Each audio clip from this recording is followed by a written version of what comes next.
Erick Thohir bahwa Bio Farma ini menjadi pusat produksi vaksin COVID-19 di regional ASEAN. Ini seperti apa Anda menanggapi harapan atau ekspektasi dari Pak Erick Thohir ini, Pak Honesti? Ya tentunya ini suatu amanah ya bagi kita ya sebagai holding farmasi di Indonesia. Dan kalau kita lihat dari sisi kesiapan, sebenarnya ya kita siap ya. Memang kita butuh beberapa improvement ya dari sisi kapasitas terutama. Tapi mungkin saya bisa informasikan lah. Kalau kita melihat di ASEAN sendiri, sebenarnya memang Bio Farma ini bisa kita katakan sebagai produsen vaksin terbesar ya. Nah, kemampuan kita ya untuk vaksin COVID aja kapasitas kita itu bisa sampai 250 juta dosis per tahun. Belum lagi untuk jenis vaksin yang lain. Kalau kita total, sebenarnya kemampuan kita itu lebih dari 3 miliar dosis per tahun. Nah, tentunya ini bisa menjadi starting point ya bagi kita untuk bisa memenuhi harapan Pak Menteri. Tidak hanya memiliki beberapa penguasaan platform saja, tapi kita juga bisa menguasai semua platform yang sudah berkembang saat ini. Nah, ini hanya jadi target kita, improvementnya ke depan, yaitu untuk menambah kapasitas dan juga untuk penguasaan teknologi. Untuk peningkatan capacity tadi Pak, capacity building, berapa investasi yang akan dipersiapkan oleh Bio Farma? Ya, kalau untuk tahun depan saja, yang sudah pasti kita akan mendapatkan semacam pertambahan modal dari pemerintah ya.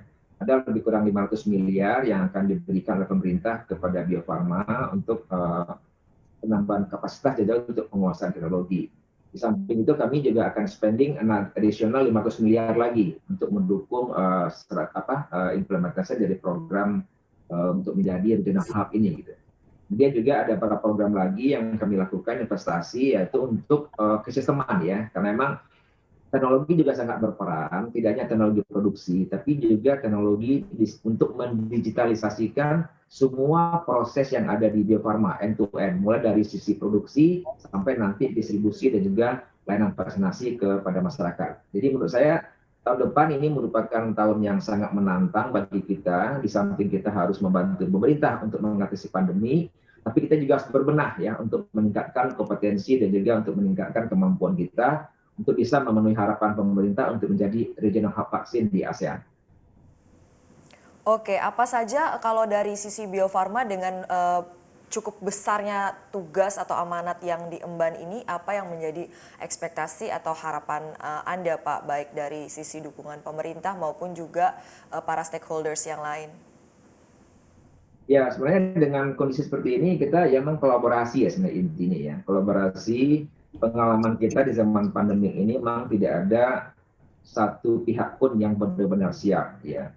Kalau kita bawa ke level negara pun, even negara maju pun mereka juga mengalami hal yang sama, akan kesulitan pada saat pandemi ini. Jadi oleh sebab itu terjadinya kolaborasi tidak hanya antar negara, tapi juga antar produsen, juga antar lembaga penelitian. Nah, ini juga yang kami harapkan di Indonesia nanti, bahwa yang namanya kolaborasi antara sektor pemerintah, sektor industri, sektor pendidikan, dan juga komunitas dalam hal ini masyarakat, ini benar-benar akan menjadi suatu tantangan bagi kita, bagaimana kolaborasi ini bisa kita manage lebih optimal, ya, sehingga memang harapan-harapan pemerintah untuk bisa menjadikan BUMN untuk leading sektor mengatasi berbagai permasalahan di industri kesehatan ini bisa kita wujudkan. Bagi kami ya untuk jangka pendek, jangka menengahnya, satu amanah ataupun tantangan yang diberikan oleh pemerintah di samping yang tadi menjadi regional hub itu, yaitu bagaimana Bio Farma dan anak perusahaannya bisa membentuk yang namanya health security di Indonesia. Nah, tentunya ini harus programnya dimulai ya tak tahap, dan kami pikir kami on the track untuk menuju ke sana. Jadi kami cukup optimis ya, pengalaman selama pandemi ini di mana kolaborasi sudah terjalin, ini bisa kita tingkatkan lagi ya optimalitas dari sinergi ini sehingga benar-benar nanti terwujud yang namanya health security di Indonesia dan di mana Bio Farma sebagai holding sebagai yang terdepan untuk bisa mewujudkan itu. Jangan lupa install aplikasi CNBC Indonesia di App Store maupun di Play Store untuk mendapatkan informasi dan perkembangan terkini dari berita-berita ekonomi dan bisnis.